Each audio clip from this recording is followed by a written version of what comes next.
You make it 500 into 1,000. 100% return overnight. They didn't cover the downside.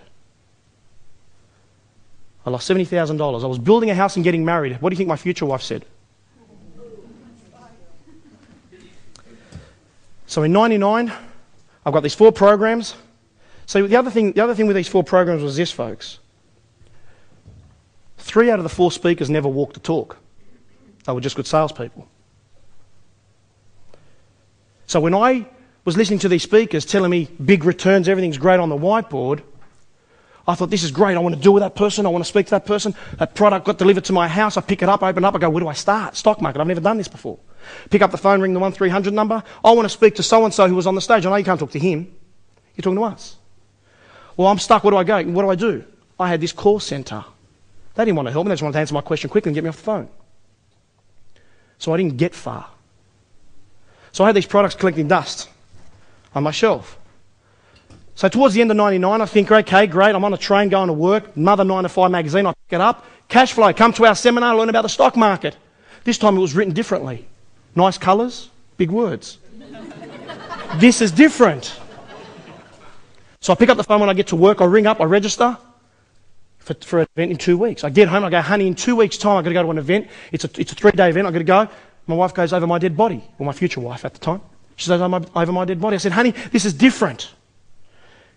I just want to go to this. She says, okay, promise me one thing. Promise you're not going to invest in anything. I said, honey, I promise. Gentlemen never do that. I get to this event, stock market speakers up on stage, all these different things, got all these speakers. At the end of the night, Nick Hallett comes up on stage and says, folks, 95% of people will speculate. You'll put money on the market with no guarantee of a return. If it goes in your direction, great, but if it doesn't, you're going to lose money. Simple fact. 5% will create the market, consistent low-risk returns every month, irrespective of market direction. I was like, what? But I thought, hold on, that makes sense. I would rather put money on the market and earn an income on that investment and not have to care about where the market goes. So, folks, what did I do? I invested. I get home and I go to my future wife. I said, honey, you're not going to believe this. It's different. She said, what have you done? I said, I invested in this program. You're not going to believe it. It's called Shell. This bloke Nick was talking about. She's going, what have you done? I said, we don't understand. See, those programs, 95% of people speculate, 5% I'm trying to explain it to her. How many of you go home and you try and explain something to your partner and your partner's going, freak, what have they done? That was me. So I had to try and explain it to her. But she said, okay, fine, you've got $10,000 left in our account, utilise the $10,000, whatever happens, happens. If it doesn't work for you, accept defeat, the market's not for you, let's move on. I said, honey, if that's all you're going to say to me, yes, thank you very much. So folks, in 1999 I started investing. See, what I found was this. I find many people procrastinate. That sounds great, but I've got to ring my wife and talk to my wife, ask the next door neighbour, talk to my father, and if everything's okay, then I'll look at it. People who procrastinate will never get anywhere in life. People who take action will get somewhere in life. Because how many of us will sit there and go, that looks great, but all of a sudden I've got these buts. And that's just excuses, excusitis. For me, there was money to be made on the stock market. People were making money on the stock market. They weren't brighter than me. Why can't I make money on the stock market? And I realised the other side. So in 1999, with $10,000 I put onto the market. I was still working in my JOB. It wasn't like I was going to retire overnight. But I wanted to start small, very conservative, because I knew what aggressive trading was like. So in 1999, I invested on the stock market. In 2003, I retired at the age of 28. So what did I do? I was sitting at home, getting up at 10 o'clock in the morning, and I thought, I've got to do something because I can't sit here. So I went and invested in childcare centres. I bought 2 childcare centres in Sydney. Because I thought, this is brilliant. Childcare centres, staff are going to run them. I'm going to be sitting back, I'm playing golf, and the staff are going to work them. But that wasn't the case. I was working more hours in these childcare centres than what I was working in a JOB. And then on weekends, I'd have to go and replace glass and do maintenance because the little kids were breaking them. So in 2007, I sold them to my brother.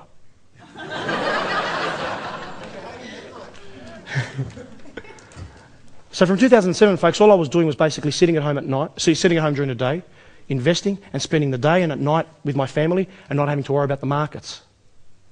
Because I learned how to create the market and earn an income up front irrespective. Now let me ask you something. On the Australian market right now, are shares, irrespective of which share it is, are the shares right now above or below where they were 12 months ago? Below. Every single stock right now on the Australian market is lower than where it was 12 months ago. Now, 54% of Australians own shares. We have the largest share ownership in the world. 54% of Australians own shares. The mentality is go out, buy some shares, hold them, put them in the bottom drawer, and eventually when they go up, we'll do what? Sell them. So people have gone out and bought BHP at 53 12 months ago, and right now it's worth 41. Do they have a physical loss, folks? No. There is no physical loss. Unless they sell them, there's no physical loss. True? Now, people are sitting on these BHP shares going, well, I bought them at 53, they're 41, I'm just going to sit here and wait. Could you imagine going out and buying 5 investment properties and sitting on them and leaving them there going, right, I'm going to buy one in Hawthorne, in Ipswich, in Maroochydore, I'm just going to buy properties in Queensland and wait for them to go up in capital growth and then I'll sell them. And then I come along on stage and I go, guess what, folks? Irrespective of what you bought those houses for, we can put a tenant in there to start paying you income every week. How would you feel? So these people have gone out and bought shares and are sitting on them doing absolutely nothing. Now, whether they bought them at 53 or 41, they don't have a physical loss. But how would you like for me to show you how to earn an income into your account every month, irrespective of what they're worth? Would you like that? Yes. And that's what this strategy is about. See, I compare the share renting strategy with the property market because it works hand in hand. Irrespective of what I bought my house for. If I bought a house 3 years ago at $500,000 and it's worth $450,000 now, do I have a physical loss? No. Is my tenant still paying me $500 a week rent? Yes. What can I do with that $500 cash flow? Reinvest it, do whatever I want with it. Do I care what the value of that house is right now? No. So if you went out and bought some shares, irrespective of what they were worth, can you rent them out right now? Yes. So how would you like some income into your account, irrespective of what they're worth? Now, can we protect our shares, folks? Yes. Absolutely. Why aren't fund managers protecting our superannuation or your superannuation? Well, it's not that they don't care, but is it in their best interest? Maybe not. I don't know. So what happened was this, folks. In 2007, I got rid of the childcare centres. Nick Halleck, who was my mentor in 99 when I invested in Sharelord, said, George, I'm going to go down to the Titanic. Well, I've gone down to the Titanic. I'm going up to the International Space Station. I've got to go to Russia and do some training. I want you to come on board and work with me. I said, I'm happy to, Nick. He says, you know the strategy, I know you very well, I can trust you. I want you to come and present Sharelord with me and also run the mentoring team. And I accepted that, folks. So right now what I do is I travel around the world. Robert Kiyosaki has actually asked us to speak at his event next year in Orlando, Florida.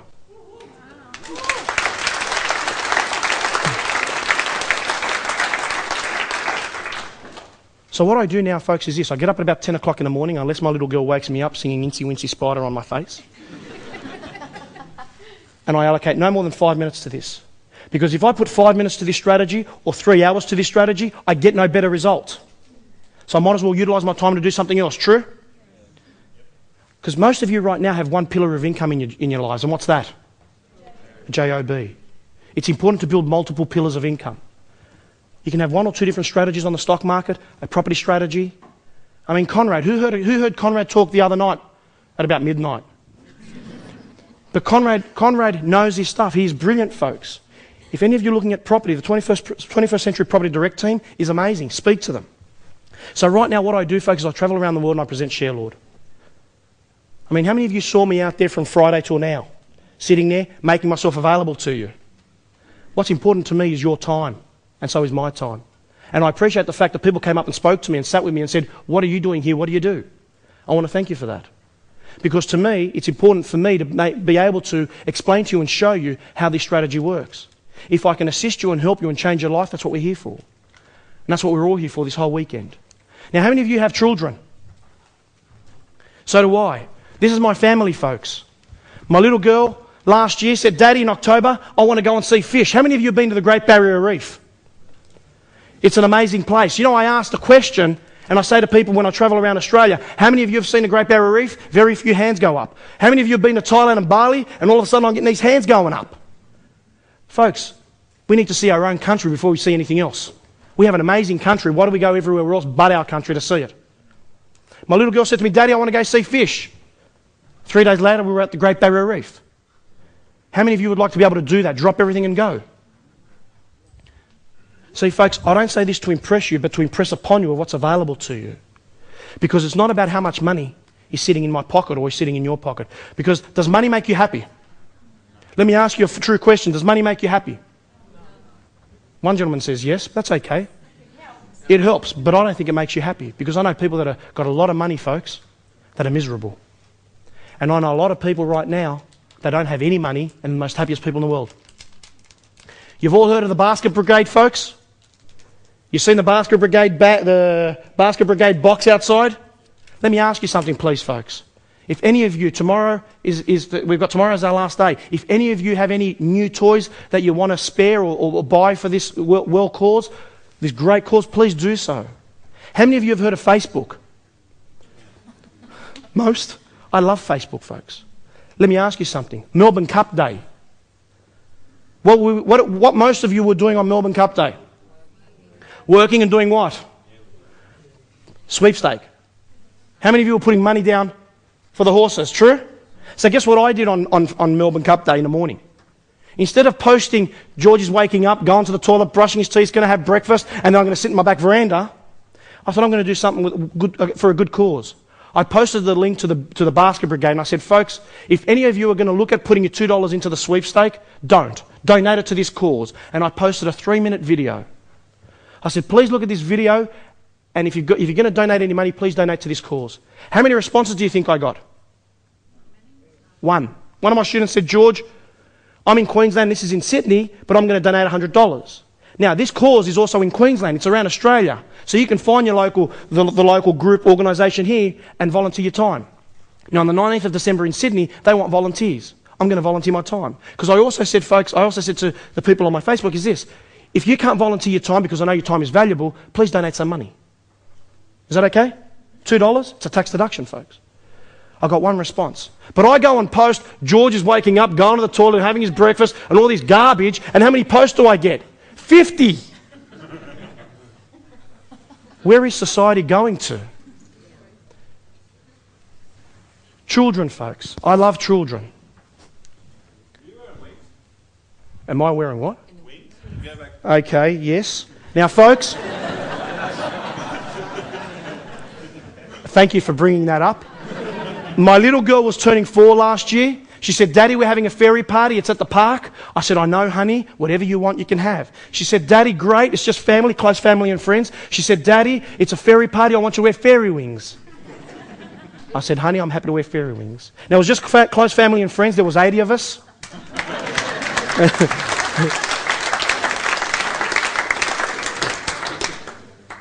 I'm watching you. There was just close family and friends, folks. And I'm sitting there wearing fairy wings. We're at a park, right? And there's this group of guys playing football. And here's this one bloke in this party wearing fairy wings, pink ones. Let me tell you, if I walked away from my friends, I wouldn't be here right now. The looks that they gave me. But thank you for bringing that up. Now, I also teach children, folks. In Sydney, we've got a group where I also mentor some students. My youngest is 12, my oldest is 22. What I do is once a month we get together and we do this. We jump on the stock market, we place our trade, we earn the income, we close our computer, and a month later we get together, we turn the computer on, and we go, what's happened in the market for the last month? How much income have we earned? Let's earn some more income for the next month. How important is it to educate our children, folks? Very, right? Does the education system teach us the value of $1? No. Who said yes? No, it doesn't. The education system doesn't. It teaches us what? To stay in the rat race. True? It teaches us to do this. Go to school, get good grades, go get a job. Go to university, get better grades, go get a better paying job. To do what? Pay more tax. Keep us in the rat race. So I said, instead of having to go work at McDonald's for $6 an hour and get abused by people like me, how about I teach you how to invest on the stock market? Don't get me wrong, nothing against children working at McDonald's. If they're getting off their backsides to do something, that's good. But I get frustrated. I don't know about you, when you go to the counter, can I help you? There's nothing wrong about that. But I get frustrated. So I thought, how about we educate our children? Instead of me going out to other countries and doing anything outside of Australia, let's educate our own kids here in our own backyard, true? And that's what it's about.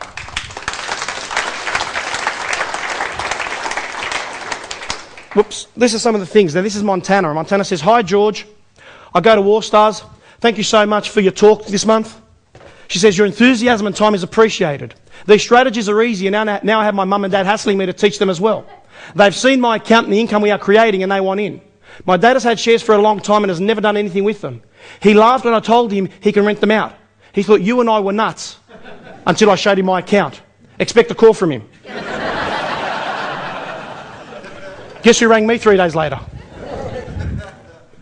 Now, this is the Dow Jones, folks. That's a chart of the Dow Jones. What is the Dow Jones? It's an index. It makes up the top 30 stocks in the US. There's over 10,000 stocks or shares in the US. The Dow Jones makes up the top 30. Now, whether the Dow Jones is going, or it's doing a bit of a jog, or it's sprinting, if it's doing a bit of a jog, or it's sprinting, or if it's coming down for a correction, can we consistently make an income and generate an income off the stock market, folks? Yes. Absolutely. Now, in 2007 to the beginning of 2009, what was the Dow Jones doing? It was having a heart attack. Do you think we can still earn an income from the stock market? Yes. Absolutely, every month, irrespective of market direction. See, when the US market catches a cold, Australia gets meningococcal. We did. Every single stock on the Australian market last year came down. No, absolutely not. You're incorrect. But let me ask you something, folks. Whether the Dow Jones is up or down, can we generate an income? Yes. Absolutely. How many of you would like to generate an income irrespective of where the markets are going? Seriously. Now, let me tell you something. If I said to you, you can do this strategy on the Australian market, or you can do it on the US, allocating the same time and effort, how many of you would consider the US? Hands up. And how many of you would not consider the US? I want honesty, please. Would not. Okay, thank you. Let's go to property now. Let me ask you a question. If I said to you right now, there is a property here in the Gold Coast earning 6% per annum, or there is a property in Western Australia earning 12% per annum, would you invest in Western Australia? Yes. Is the process the same? Yes. I still got to go to a bank to get a loan. I still got to get a building inspection. I still got to speak to the solicitors, make sure the paperwork, everything. The process is the same, isn't it? The only difference is what? Location and return, isn't it? The rest of the process is the same. So if I said to you, utilise the share renting strategy on the Australian market to earn 1 to 2% on a monthly basis, or utilise the share renting strategy with ShareLord on the US market, same time and effort, but triple your returns. How many of you would like triple the returns for the same time and effort? Because the market and the media does what? The media puts out all this negativity about the US market, doesn't it? Doom and gloom, everything's down. But was I generating consistent returns every month last year while the markets were plummeting? Yes. I didn't care where the market was going, folks. You're going to see one of my worst trades because I'm going to show you one of my worst trades. Now, how many of you have heard the Americans say we have kangaroos hopping around our cities? Folks, I thought it was just a joke or just a myth, you know, until I started speaking to my US students. Now, this is a clip that I took from the paper, and this is apparently Kristen Bell. I don't know who she is, but she's apparently I don't know, she's someone. She's a movie star. But she did memo to Prime Minister Kevin Rudd and the Tourism Australia. Please send more kangaroos to Australian international airports. American tourists are disappointed. My students will ring me when I'm talking to my students at night in America. My students will say to me, "Hey, George, how you going?" "Hey, good, Kevin, yourself?" "Yeah, good." "Hey, you got any kangaroos in your backyard?" I go, "Yeah, sure. Let me turn my Skype camera on, go to the backyard. Look, they're eating the grass right now." I go, "Really?" I go, "Yeah." And then I send them this photo.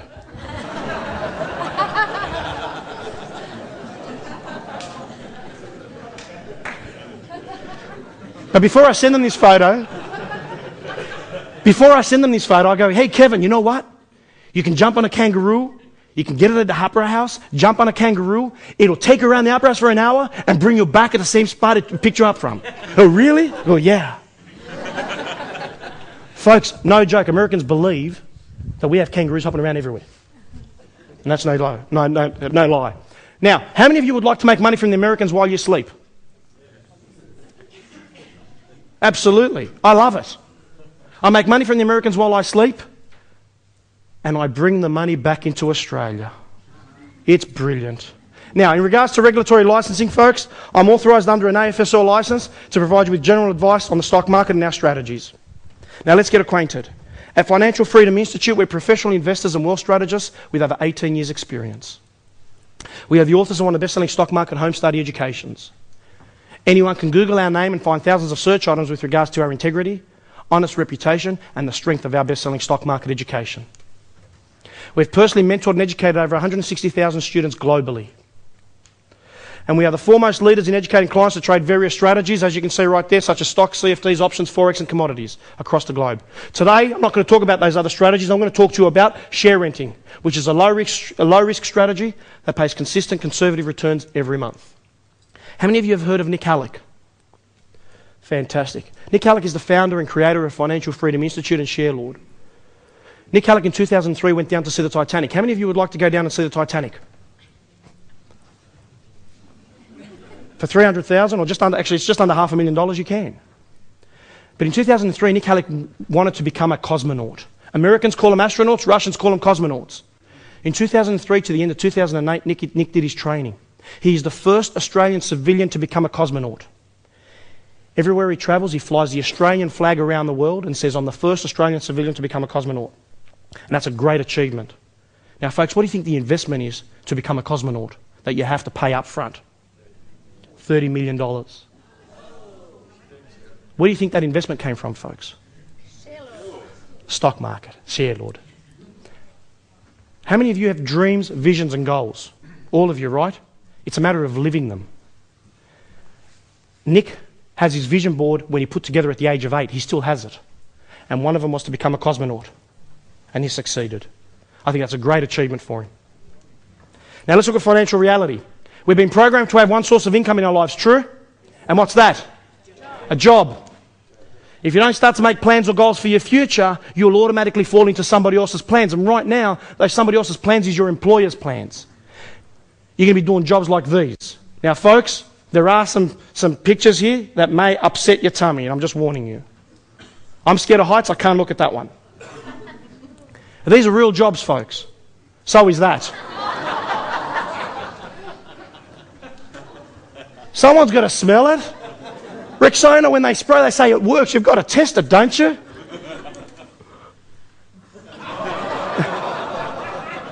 Which target do I hit, the white or the red? Look at the poor bloke on the left. He's trying to do his work. He's got his hand on the keyboard. The other one's not letting him. Now, how many of you feel like that on a Monday morning when you get into the office? It's like, kill me now. Now be prepared. That is a real job. Look at the bloke standing over here. Look at his face. I don't think he's impressed. Someone's got to do it. Would you like to be doing these sort of jobs? Or living the lifestyle? That's what we call financial cancer, folks. Interest rates, what have they done, folks? Gone up. 3 in 3 months, or 1 in 3 months. 3 in 3 months. How many of you can substantiate an interest rate rise? How many of you can cover that? Just before Christmas. Think about it. They're increasing interest rates. You know what happens? When we're drowning, they stick a garden hose in our mouths. That's what they do. Merry Christmas. Do you think there's going to be some more next year? Absolutely. Absolutely. Lost super. Accounts gobbled by fees. Do you think fees are eating our super, folks? Yes. Absolutely they are. And this is why it's important, if you can, set up a self-managed super fund. How many of you heard Warren Black? Isn't he brilliant? Yeah. He's my personal accountant, folks. You pay for what you get. Simple as that. And you really need to speak to him. How many of you heard Peter Bland last night? Isn't he good? Yeah. He's a Share Lord student. Go and speak to him. Now, why does the stock market exist? Who can tell me? I want you to write this down, folks. The stock market exists to transfer vast amounts of money from the uneducated to the educated. What side of the market do you want to be on? The stock market exists to transfer vast amounts of money from the uneducated to the educated. That's all it is. I want you to write that down. The stock market exists to transfer vast amounts of money from the uneducated to the educated.